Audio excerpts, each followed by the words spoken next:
G'day fellas and welcome to a casted game. Spawning in on the north side of the map in the colour teal, playing as the Abbasid dynasty, we've got, well, I don't know his name, but I do know that he is rocking some absolutely wide boys in the centre of his TC, that is for sure. And on the south side of the map in the colour red, playing as the Mongols representing Team Liquid, we've got Demu. Ladies and gentlemen, welcome. We're here on Highview, watching two players battle it out on the ranked ladder, looking to see if we can spot some new strategies today. Of course, for those of you who don't know, I'm actually yet to play a Season 5 game. And I'll be honest, there's still a little part of me that doesn't know what civilization to go. Should I go for the Ottomans? Should I go for the Mongols? Should I go for the... There's a part of me that really wants to just go back to my English roots. I say my English roots like I was playing them in the old days, but to be honest, my roots are Chinese. I guess my English was like my adolescence, my younger days. Anyway, I'm still a little bit confused which civilization I'm going to go for, but I know that when I'm going to do it, I'm going to pump out of the blocks. But let's talk a little bit about this matchup, because we've got a bit of an interesting one for you today. Abbasid versus the Mongols. A really fun matchup. I like this, and I think that there's a lot of options open to the Abbasid when they play this matchup, but I think the most striking one is definitely military wing. We've seen it before, players opening with military wing, being attacked by the Mongol player, and then just immediately shutting it down with the two archers, with the two spears. So hopefully we see that happening today. If we don't, well, I'm sure that our Abbasid friend in the north will have a way to deal with it, because Demu is going to be going for that early aggression. Now, of course, if you haven't already, be sure to hit that like button. It really does help out with the channel if you are enjoying this Age of Empires 4 content. All right, well, on the south side, Demu now looking to put down that barracks. Beautiful amount of sheep. He's already pulled in 7 sheep so far early on in this game. He spots out the 8th one as well. You can see he's already got the Gur back here, ready to go. Not the best spawn for him, honestly. Normally, you'd hope to get at least the gold or the stone under the TC with the wood, but it doesn't always happen, and you can see that that is the case here. So, you know, if I was playing the Chinese on the north, I would be loving pushing this right now, because it's like I can hit the barracks, I can hit the Uvu, I can come hit the gold. There are so many things to hit right here. But we do start to see Demu making his way out. First spearman out, and of course, you know what is happening. We're going to get ourselves a little bit of a bald man update. Look at that. Look at that. Does he have he's got the little piece on the top at the front. Is this guy is he bald, or is he just shaving his head? There's a part of me that thinks that maybe he's just shaving his head. Anyway, for anybody wondering why we're zooming, we do it every single day, every single game we cast. And every single game we cast, it gets wider. We go wider. We're wider than we were the first time, and we're much wider than we were, well, yesterday, I guess you could say. And the reason why is because I can't actually zoom up. I'm trying to zoom in and out right now, and it just won't let me. So until the devs actually bring it back in, I'm just going to keep doing it. And it's going to get ridiculous, because it's going to be like 7 months from now, and I'm still going to be, you know, doing the fat boy zoom, and you guys are just going to be like, what are those pixels? What are those? How much wider can it get? I don't know. I don't know how much wider it can get. Now, speaking of getting wide, House of Wisdom is coming up right now for our Abbasid friend. Rather, I said House of Wisdom. The economic wing in the House of Wisdom is coming up for our Abbasid friend, which means there is going to be an interesting dynamic here, because all of a sudden it means that there's a bit of value coming out from this outpost. Now, if you look at the timings here, 40 seconds to go on that eco wing. Not long. To build an outpost, it takes 60 seconds. I'm pretty sure that had he actually gone for the military wing here, he probably could have popped out and taken out the villager. Yeah, there's still only the one villager in there. So I think he probably would have been able to do it. It would have been tight, though. Normally, you got to go for like a 355 age up. You really got to try and rush that, but it doesn't happen today. Vil's going to get pulled. Demu maybe making a little bit of a mistake, a little bit too far away from the rest of it. And we can see now he gets off one volley on the outpost. Villager manages to come back alive, pulls back the second one as well. We've got a pretty decent player. Third one comes back as well. He's targeting down the town, or the villager. Not going to have it. Spearman also goes out, and a beautiful defense right there from the Abbasid player. A lot of villagers on low health, but you can see that he manages to keep every single one of them alive and takes out the outpost, immediately throws down the archer range. He says, "You will not be pushing my base today, not with an outpost, sir. Do not try again. Do not go past go. Do not collect your $200. And on the other side of the map, we've got Demu going for the deer stones, which is kind of interesting. To me, I've always really loved the trading landmark, going for the silver tree as the Ottomans, especially on a map like this. Even though it's not right in the corner, it's still a pretty decent trade post to be going to. You've always got to be careful about the other side, but he's got a pretty decent trade avenue here if he did want to go for it, but obviously doesn't want to go for it. So we'll have to look to see how he plays it. The second villager was coming out, but immediately we could see that the Abbasid player spots it, sends it back to the pavilion.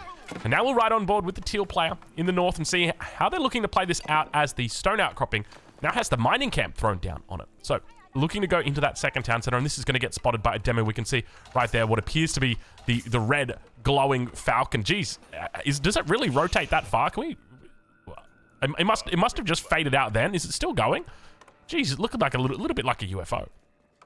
Now, speaking about UFOs, speaking about aliens, this is something that we haven't talked about much yet on the channel. I say talked about much. Like, I always bring it up, but I always bring it up just a little bit. There's a little bit of a downtime that we've got at the moment, so I want to talk about it. I want to take this opportunity, you know, to use my platform for good. Are you guys ready for disclosure? It is happening. Literally, a bill just got... I'm not even kidding you, right? Like, if you go look right now, type in UAP Disclosure Act of 2023, Chuck Schumer, the Democrat House leader, is it the House leader? It might be the Senate leader. Introduced a bill, and it's a bipartisan bill, which means it's going to get through. And there's a good chance that it's been you know, intimately worked on with the White House as well, which means it's going to have support from the White House. But I don't know about you guys. I'm excited. I'm ready. I want to know, are we alone out there? And there's so many interesting theories, and like I've been getting into it really a lot lately. And you know, you don't buy. It's important to remember, you don't buy into any of this stuff. It's just it's interesting to think and to really challenge oneself about you know, what this world is and what our life is. And it's a shift in the paradigm. But not only that, I know that there's going to be a lot of people. The phrase that's been thrown out recently is ontological shock, which means, you know, a reframing of one's worldview. And I know that's definitely going to be the case for me. I mean, you know, I wake up in the morning and I get up, I'm on planet Earth, and I'm having a great day. But the question is there anybody else out there? I mean, it's the question that we've wanted to know ever since we were, what, 4 years old, 5 years old? I remember asking that question. Is there anybody else out there? But we've never known. But hopefully we will soon. Anyway, we'll talk about that more. If you got if you want a UFO specific Drongo video, let me know. I will happily do that, because I'm happy to talk through the evidence, talk through everything, everything that we've got through. I shouldn't say the evidence, because to be honest, there's like literally nothing. From an evidence perspective, it's not pretty. We got like 4 pixels to point at. Oh gosh, there's a lot of anecdotes. All right, let's talk a little bit about what's happening though on our screens, because we have got ourselves another attack towards this top side. Double spearmen are up here. He throws down the movement speed. He says, I'm just gonna jump past you for a second, mate. Don't mind me. Archer's looking to come up in tow. We've had the double TC thrown down here. This obviously favors the Abbasid dynasty player, because he does have access to that eco wing, has the reduced cost of the TC because of his fertile crescent. Demu throws down the second TC on the opposite side of the map. Keep in mind that those Mongol TCs are a little bit more expensive than your average TC, 900 resources, which is pretty expensive compared to the 750 resources you're going to be paying for any other civilization, or the Abbasid in this case, as the Khan goes down, paying a lot less. You're looking at barely 560 resources, which is kind of wild when you think about it. Looks like the archers will clean up the spears, and now we start to see some upgrades coming through. For our Abbasid player, survival techniques. No real surprise there. He's out here on the hunt. It makes a lot of sense for him to be going for that survival techniques. This is only the first of the hunts.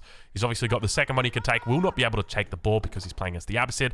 On the other side of the map, though, you can see that Demu's going to do the right thing and throw up an outpost. Look at this. A lot of people don't realize, but you don't get any line of sight into these stealth forests with secondary town centers. I think with the primary town centers you do, but with the secondary ones I don't think you do, which means that you are in a bit of an awkward spot unless you get that outpost up. But he does get it up, and now he falls back to a nice little safe place. So where does he go from here? 6 vills on gold is quite a lot of vills. He can look to go into cavalry, but I don't think he'd look to do that. Khan will be coming back soon. On the other side of the map, he hasn't really spotted too many things, right? Like, you've seen the archery range. So there's a part of me that thinks, you know, he could probably just go castle age from here and be pretty happy, pretty safe.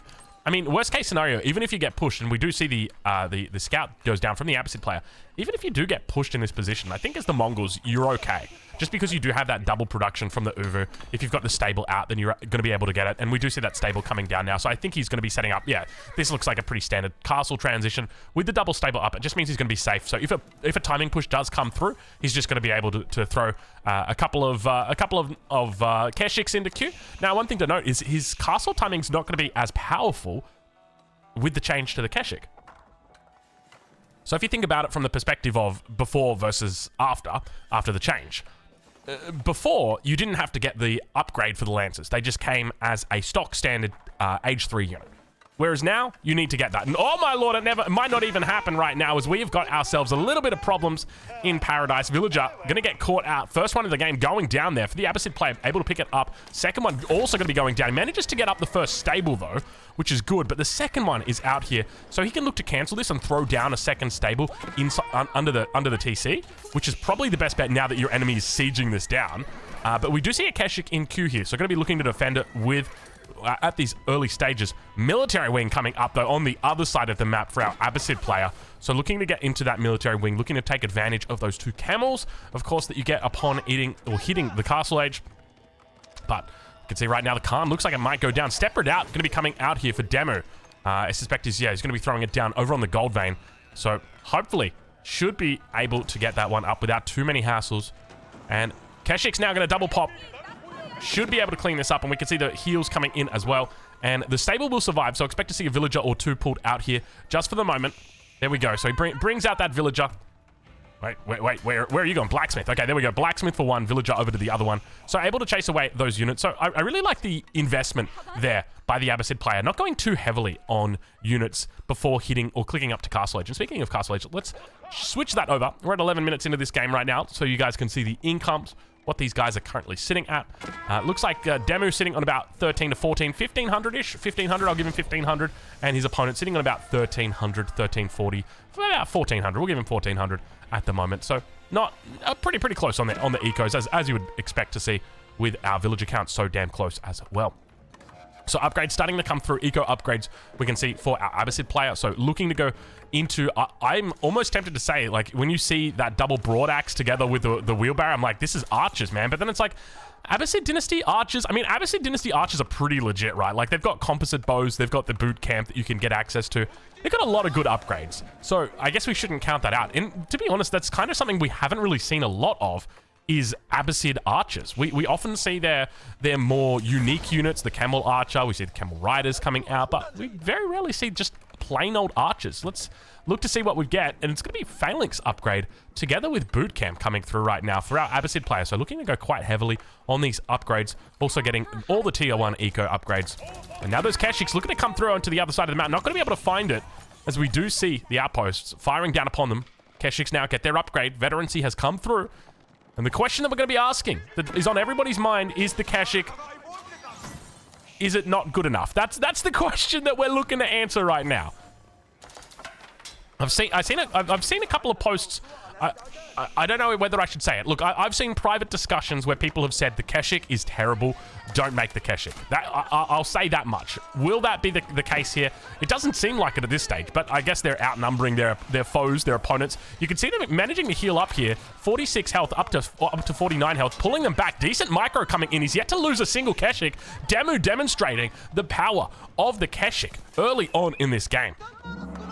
Whoever gets depleted. And he's going to be... Is he looking to heal up this one Keshik? He could always just bring these back and heal them another way if he doesn't want to try and contest them through buildings of the opponent. Because realistically, you can't heal off an outpost. The outpost will kill you. Maybe you can come back around over on this side and look to hit down the House of Wisdom. That could be an option for you. Blacksmith's coming through. Double Blacksmith over here for our Abbasid player. Only the single Blacksmith for Demu. And we can see that he's now looking to put on the hurt towards that north side. May lose this Keshik here. You can see it's slowly dwindling the damage, but he's able to out-heal the damage of the outpost. You can see that the outposts are looking to fire down the same Keshik. Khan on the backside might get taken out here. Doesn't have an arrow that he's able to pop off just yet, but it looks like all the Keshiks do get out safely. But Demu realizes, I can't heal off that. This is one of the things about making walls against the Mongols, is they can punish you now for them. If you do make walls a little bit too far away from your base, Keshiks can roll up and start to heal off them. Everything that you need is in the power of your enemy's base. You got to heal. Double prayer tent now coming out for Demu. Looking to pick up those relics. Has already got one in the bag. At the same time, towards that top side, our Abbasid player picks up his first of the relics. He knows where the other ones are. They're both towards this bottom side, but Demu out here with the double. With the double. And we've got crossbows together here. First of the Keshiks will finally go down here. And now moving around towards that left side. Does he know that there's a relic out there? He might know that there's a relic. Does he spot the Imam? He will spot the Imam here. He'll be looking to take it out. Wallalol comes down. Oh, they don't have the charge. Oh my lord, that was close. You could hear it coming through. You could hear the sound of the finalizing Wololo. Jeez, that gets close though, doesn't it? All right. Looks like that relic does get picked up again. So Demo not going to be able to snipe it away, but we do see on the minimap, there are walls now coming out for our Abbasid player. Khan's got to be careful, diving in underneath the town center. Looks to spot out the next Imam. Keep in mind behind this, Demu's already picked up 3 of the relics. His opponent only 1 so far. Able to take out that crossbowman. And now really starting to get cornered. A lot of units coming out. And not only getting cornered, but he's walled in. All towards that top side. He's completely walled in. The bottom side, almost walled in. Only a little bit of a gap. A gate going up, but Demu not going to be able to go through that gate. Continues to do a little bit of a ring around. He's got plenty of space to work with on this top side. Might have to look to try and burn himself a hole through from the other side. Keshik numbers are out. And we can see behind this, Demu begins the trade. Not something I expected to see. But I guess, you know, trade, it's one of those things that's better late than never. And now Demu like a hidden ninja in the forest.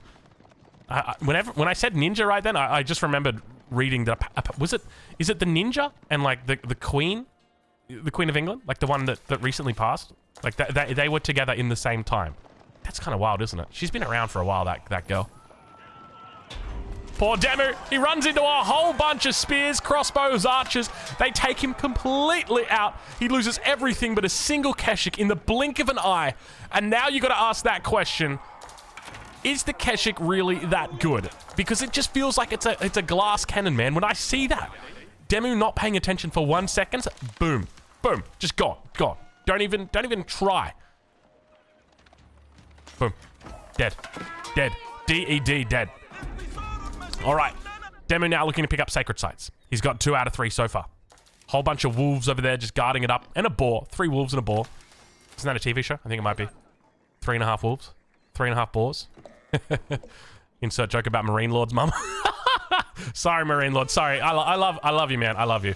But seriously, what is it about her? She is just. I shouldn't. All right, let's check in with Demu and see how he's doing. The economic unit counts up to 92. Now, obviously, a large part of that is going to be traders. Now, how much value are they actually getting here? He's got 12 traders in total, and he's dropping off. I'm going to go with 66. It's 60. I mean, technically, it's 60 plus 6 wood. But that's not too bad, 60, right? Like, you're talking 120 doing the cross trip. I guess that's not too bad. We have to readjust the way that we think about trade, though. I remember... oh, my lord, there's a mango out. Oh, there's a mango out. That changes things. Mango, front side. Looks like it takes out a couple of units on the front. Keshik's looking to try and hold on. Mango going to be looking to fire over the top. Let's see if he's able to find it. Not able to find it. Mango on the front. Looks like it's going to get sniped out here. He's trying his best. Pulls it through the back line. Still getting chased by units. Doesn't have villagers here to repair, even though he had them so close. And with the mangonel going down, he's in a little bit of trouble. More spears going to be coming out here for Demu. No cavalry from his enemy. So could be looking to go into men-at-arms instead. Might be a little bit more valuable, especially considering how much gold he's got stacked up here. Demu struggling against this infantry composition. We talked about it earlier. The composite bows coming out from the Abbasid player allow for that faster reload time. Essentially giving you a faster, not essentially, but rather just giving you a better DPS, a faster reload time. And he does fall back for the moment. No siege here. Now, Abbasid player definitely needs to throw down a few more siege engines if he wants to contest this town center. You can try and push under with archers, but it's going to be a tough battle. Now a crossbow, rather a veteran archer, moves out towards this east side sacred site. At the same time neutralizing the one over in the west. And in the center, he takes out all 3 at the same time. Archer, though, gets caught on a blacksmith. We've all been caught on a blacksmith before. You know, my brain is like an episode of Family Guy. I say one thing, and then I just think like, hey, that reminds me of that time I saw a meme about the blacksmith. And now I have to tell you guys the meme. And it was like, it was an article written by a newspaper, or some online newspaper. It's like, millennials know 1/10 of the DIY skills that their parents know. And then like the response is like, well, you know, our parents know like 1/10 of the blacksmithing skills than like the people from the 1500s. It's like, that's a great point. You know, that's not something I'd consider, but that is a checkmate right there. Speaking of checkmate, looks like that ram is going to get checkmated.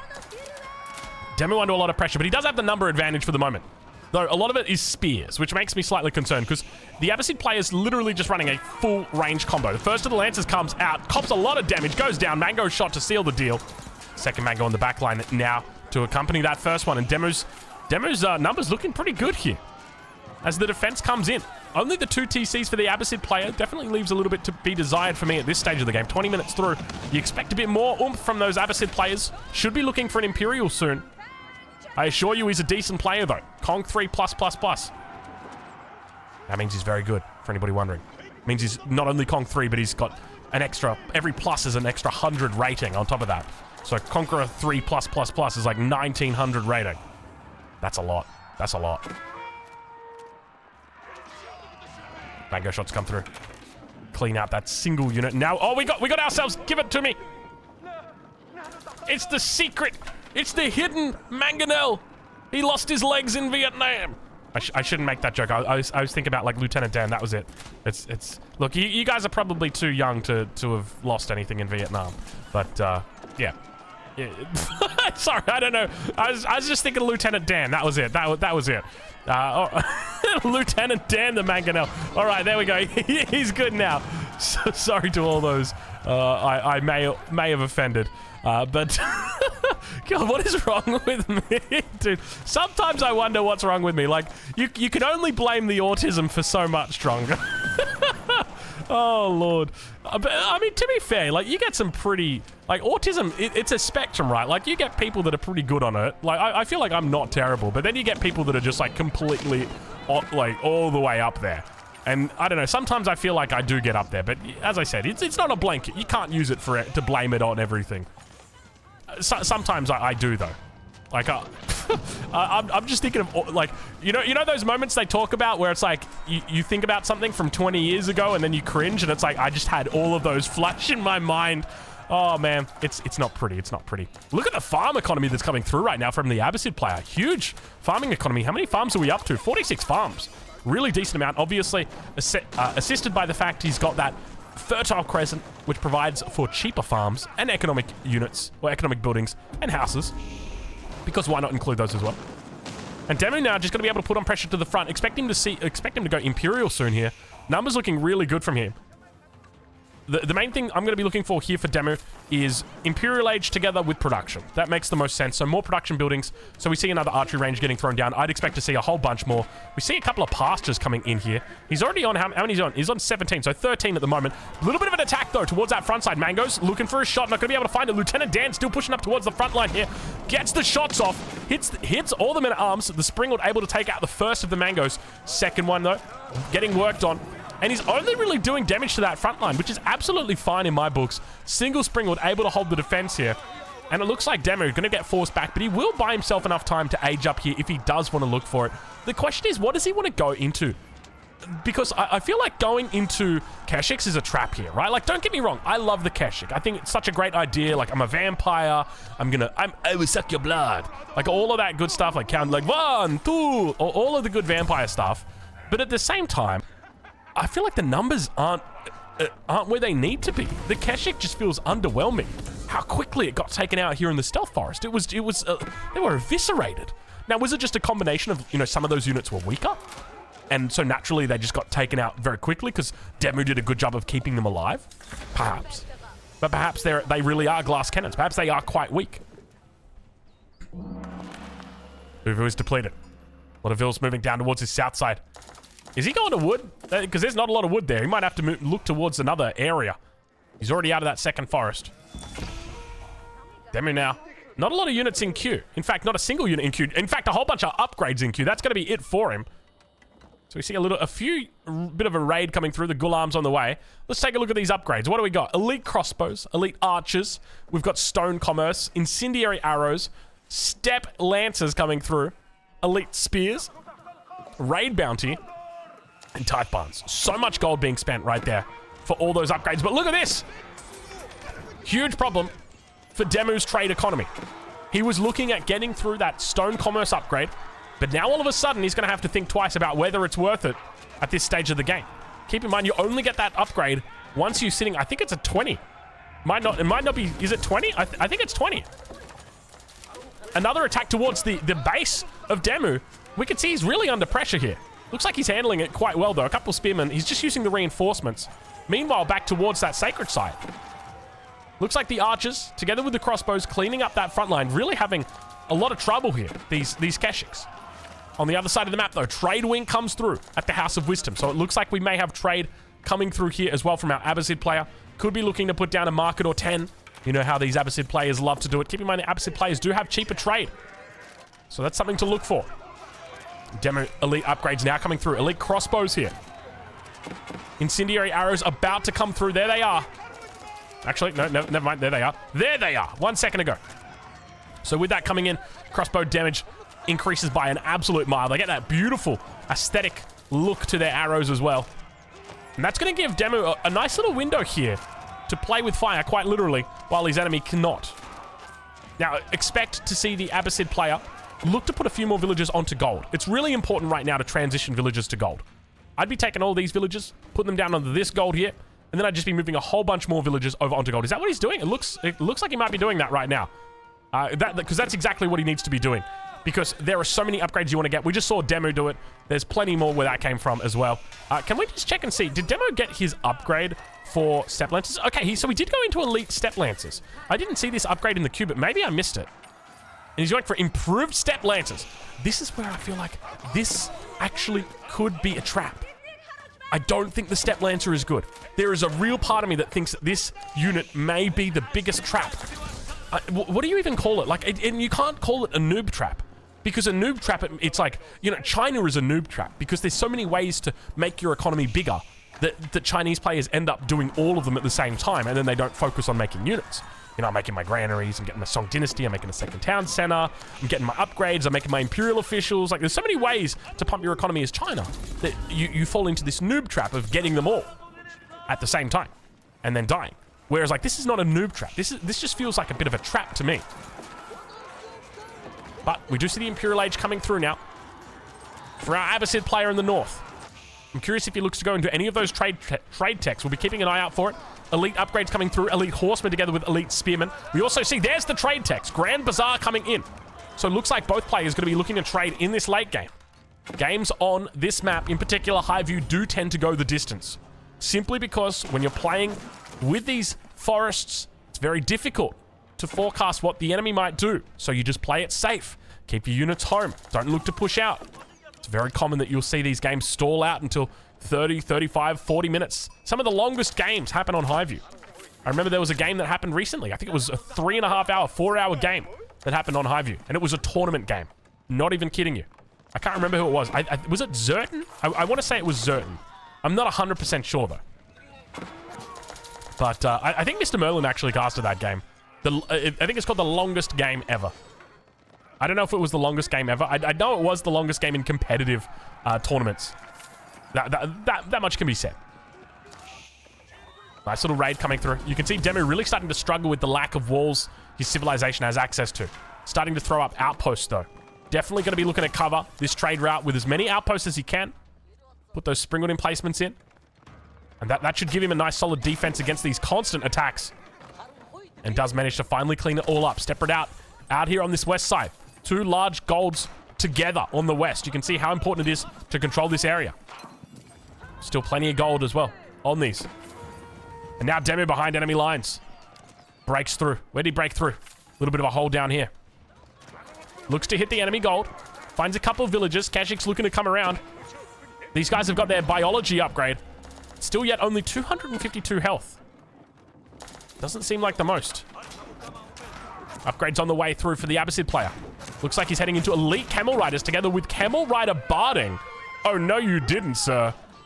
And I guess that's another thing to note is like going Keshiks against the Abbasid. It seems like that's a bit of a meme, right? Like, oh, he spots it. He spots it. Mangonel dead. They just move on. They're like, see you later, mate. Have a nice day. Yeah, we just, you know us. We just come in, do our thing, and then we're out. So for me, like, Keshiks, they seem cool, but oh my god, look how fast they just get annihilated. The spears will win this. Surely the spears win this. There's no way the Keshiks win this. What do we hear? We hear the Khan going down. Look at this. There's like 5 spears and 2 hand cannoneers. They're holding it all off. Look at the... I'm sorry, but the Keshik... what is the value that he just lost right there? Like, sure, he won in the end, but at the end of the day, man, that was not a good fight for Demu. Oh, those Keshiks, man, they just don't stop dying. They die so quickly. But I guess going back to my previous point, though, you're up against a civilization with not only camel riders. And by the way, we got the elite camel rider upgrade, so you know that those are going to be coming out soon. He's going to be moving into camels. So you're up against, there they are, the elite camel riders with, by the way, 320 health without biology. Biology's still coming in. They've got almost 100 more health without biology. When biology comes through, these things are going to tank them. And not only that, the best spearmen in the game. They've got boot camp. They've got phalanx. He doesn't even have the elite army tactics yet, but when he does, it's not even going to be close, and we can see Demu's still going heavy into Keshiks right now. Cannon emplacements have come through, bombard emplacements rather. No, cannon, I do take it back. Cannon emplacements. I always get those two confused. Cannon emplacements coming through for Demu. Both of these guys at 141 vils apiece. Biology upgrade almost through here for our Abbasid player. And now looking to push back against Demu. You can see that we're even Stevens on military count at the moment. Not military count, but rather population count. Both of these players less than 10 away from being maxed out. So just pumping non-stop, and now we've got ourselves a little bit of a problem. The party underneath the town center looks like it may be interrupted. Hand cannoneers mixed in with the spears. Demu really struggling here. Villager count is not being affected too harshly at this point. More outposts coming up from Demu. This is definitely the right call. Exactly what you want to be doing on this map, and Demu does manage to clean this up. Elite Archer's doing a good job. Exactly what you want to do, though. Take a look from Demu's perspective here as the new Khan rises. He's got really good vision over his enemy's position about where those forces are coming in from. He knows where the attacks are, and this is really key on this map. You have to maintain that vision, because if you don't, you're just going to get hit from where you're not expecting it. And keep in mind, he's got YAM network, which means he's going to be able to make cover for each of those different sides of the maps, but you're up against the Camel Rider, which is very quick. 1.87 movement speed. 384 health on this bad boy. Look at the armor. 7 armor. Not to mention 19 damage together with an extra 16 against cavalry. Now, even though the traders are cavalry, they don't get countered by things that counter cavalry. I know it's weird. I don't know why they still get the cavalry tag despite clearly being a donkey. I mean, is a donkey cavalry? Like, if somebody said, "Hey, John, call the cavalry," and you called a whole bunch of donkeys, how do you think they're gonna act? They're not gonna be happy. They're gonna be like, well, you said call the cavalry. It's like, yeah, the horses, John. God, John, come on, man, get it together. Meanwhile, more raids down to that south side. Demu's numbers starting to dwindle a little bit here. Hold on, we just saw a whole bunch get deleted there from our Abbasid player. Either that or they just got vanquished in the blink of an eye. More spears routing out to the middle. And now Demu looking to attack on this top side. Up to 12 Keshiks, 7 more in queue. Looking to focus down on them, and now up to 7 hand cannoneers. So going for like a Keshik hand cannoneer combo is going to be really difficult. How do you deal with camels right now as the Mongols? How do you even deal with camels? You can't make walls. I feel like you might have to go outposts, but the thing is that they can siege the outposts, and they've got so much health. So you can't make Keshiks because they counter them. You can't make horsemen because they counter them. Your archers, Mangadai, maybe Mangadai's the answer. Oh, Mangadai's totally the answer here. The Mangadai will catch them. But it's one of those things where you've got to be paying attention. Does Demu spot it? It's so funny how like, we had to go through every single unit. Now, you can't, you'll get outrun by all 3 of these. The Mangadai will keep up. You'll get outrun with both of these. So Mangadai is literally the only answer against this. At least that's the only one I can think of. Because obviously the horsemen, you can catch them, you'll die. Keshiks, you can catch them, you'll die. It's one of those things where it's like the Mangadai is the only answer, I feel. I don't know. YouTube, what do you think? Let me know in the comments below. What else could have he gone here? Mangadai would make sense. But then you're kind of taking away from your army because you've got to leave them as like just to collect raids. And when there's no raids happening, they're just kind of sitting there idle. You can bring them forward, but Mangadai, they're a bit of like, they're more like Mingadais, to be honest. Siege works? Siege works. Siege works coming through on this top side. How many traders are we up to? 31 traders. That's a lot of traders. Some big trade coming through on this top side. So 31 traders against 31. These guys have been even Stevens all game. Now Demu looking to push into that south side. You can see he really just wants to keep it together. Just that one side of attack. And at the same time, look at the coverage he's got over towards this north position. All the units rallying down towards the south side. Look at the amount of Keshiks he's got in queue at this point. He's just pumping Keshiks. That's all he's going for. Up to 24 Keshiks. I'm curious. Does the Abbasid player look to fight him head on? Or does he look to take the battle towards his base? Because you can fight him head on. But I guess there's other things to consider, right? Like there's no Kurultai here. So he's going to be a little bit less... He's going to have a little less oomph. That's one thing to note. So maybe you can take the fight head on. Battering rams rolling down off the blocks though. Abbasid villagers going down. He's taken out a whole bunch of them here. He's down to 116. Abbasid player starts to go up. Look at the number of spears. He's got out 31. Archers together with the crossbows. Utilizing that wall on the defense. And now those counterattacks happening over towards the west. He's looking to hit the traders. More units rallying in here for Demu. He's really happy with this little position he's got behind the wall. Look at him just picking apart all the infantry units now. Ghulam's looking to come in as well. And now the camels catch all of those raiders near the traders on that west corner of the map. Shutting it down completely. Of course, we can't get behind the sign on the sacred site. But, you know, I'm sure it'll be fixed in a couple years. We'll have it. We'll have it. Don't worry, guys. Push slowly coming through. He's struggling with the rams, but the Keshik numbers are good. And look at the reinforcements coming through now. Demu down to 156. Demu losing everything in the... Oh, there was a mangonel. Oh, we missed the mangonel. We missed the mango. Oh, my lord, that's terrible. We didn't see it at all. But you can suspect the mango had a lot to do with this monstrosity. We were too busy watching the camels. And the Keshiks get chased away. He's moving into a hand cannoneer mass here. Could look to switch it into hand cannoneers together with springalds. Definitely could be the way to go. Hand cannoneers, spears, springalds. I think that's got to be the way. But then, how do you deal with those raids coming through from the camels? You got to keep your Mangadai out, don't you? It all comes back to the Mangadai. And now, villagers going down in the center, chased away on this south side. The Abbasid player looking to overwhelm Demu on his side of the map now. Adjustable crossbars coming through for our Abbasid player. Demu making a little bit of a run for it with the step out. Undoubtedly heading towards that east corner. You know, you always got to throw a landmark where the enemy won't be able to find it. Make the game last as long as you can. You know, it's the classic style.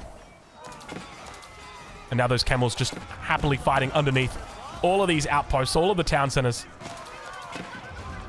Just not even struggling here, you can see. Able to do so much damage. Just getting such great value here. Really good trades against all of the Keshiks. And now towards that top side, more and more units start coming through. Where's the difference been this game? Because Demu's sitting at 141 and 195 for our Abbasid player. I can't help but feel like it's just the investment in Keshiks. He's still he's making expensive units, that's why. Like, you're talking 15 hand cannoneers here. That's a lot of hand cannoneers. Like, it's a lot of units. Compare that to, like, the Ghulam, which is obviously a little bit cheaper. I mean, but to be fair, you've got expensive units on the other side as well.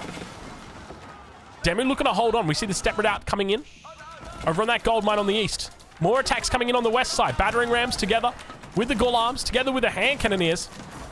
And Demu under pressure on the front. More and more units on the way through. Battering rams joining the party. Look at the rallied units coming out towards Demu's base now. How does he get back into this? I feel like Keshiks can't be the answer to this. Spear together with the hand cannoneer. I love it. Hand cannoneers are really strong.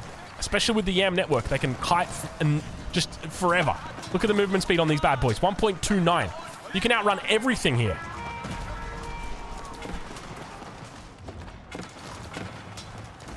More and more issues at home for Demu. I feel like the camels are just so uncontested though. You get such good value every single time that they're out here. And remember, the longer that they're out here, the more and more they're debuffing all of these Keshiks. But Demu does look to hold. As we enter the 40th minute of this game, Demu continues holding. Realistically, it's still pretty even Stevens at this point. But there are more attacks now happening down towards the south. How's trade doing for Demu? He's on 35. Oh my lord, he's on 35 traders still. How's trade going for his opponent? 35 traders as well. Dude, is that? It's... Oh no, okay. I'm looking at the wrong guy. There we go. Okay, 35 traders here for his opponent. 46 for Demo. Okay, because I'm not changing my perspective. Of course, I'd need to change my perspective to see the accurate amount of traders. Of course, just clicking on the enemy's market indicates how many you've got. It just makes total sense. I apologize. No wonder these... I said once is a coincidence. Twice, though. You fool me twice. Shame on me. Fool me twice. Shame on me. We managed to get it that time. And Demo says the same thing. He says, fool me twice. Shame on me. I'm not going for Keshiks again. Again. Don't do it, Demo. Don't do it. Switch out of the Keshik. Or forever hold your peace. I tell you what, he's not going to have much peace after this game. In the Demo household, there's not going to be much peace and quiet. He's going to be upset. Come on, Keshiks. Now is the time to lift. Mangonel's on the back. He doesn't really have a response to them. No, Springald's out. Mango is looking for it. He's got adjustable crossbars. Remember that. Arrow goes off. It's going to be attack speed. We're on the sacred side, so unfortunately, I can't zoom in under it. All I can do is just look at it. I can't zoom in, and it's still sitting there. The hand cannon is teeing off towards that front line. Looking like the mass is pretty solid, but there's so many mangoes right now. He needs to go into Springald's. He can't just ignore these mangoes right now. He must go into Springald's. He needs to get roller shutter triggers. Ideally, look to get advanced roller shutter triggers or improved roller shutter triggers, as some may know it. The best roller shutter triggers there are in the game. There's no siege workshops. There's not a single siege work. Hold on. You're serious. There is. Where is it though? Where is it and why can't I find it? Hold on, F4? Where is he getting the siege? Oh, he's getting it from like the White Stupa or something. And now Demo looks to bypass all of that front from the enemy. Head towards those mangoes on the back. The Camel's gonna be able to look to block. Looking to try and focus down one. We'll get it. Not gonna be able to deal with the other four though. Hand Cannoneers continuing to fall back. A mango from the south? No one expects the mango from the south. They don't grow there. Second mango shot hits. Does huge damage. Where are those Springles? Demo. We need Springles, Demo. You can't keep dodging. This isn't dodgeball. You're not Adam Sandler. Was it Adam Sandler? I think it's Adam Sandler, right? We can go out back. I got the chain. I got the chains if you want them. Oh my lord, now that is a movie. If there's any movie that taught me to dodge well, it was that movie. I went to the Adam Sandler school of dodging. Good game gets called. Demo doesn't take the dodge, instead takes the loss. Good game gets called, fellas. I hope you've enjoyed this casted game. If you have, make sure you go check out Demo. I'll leave a link in the description to where you can go and watch him live. Of course, if you have also enjoyed this content, please leave a like on the video. It really helps it out, and we'll catch you in the next one. Thank you so much for watching.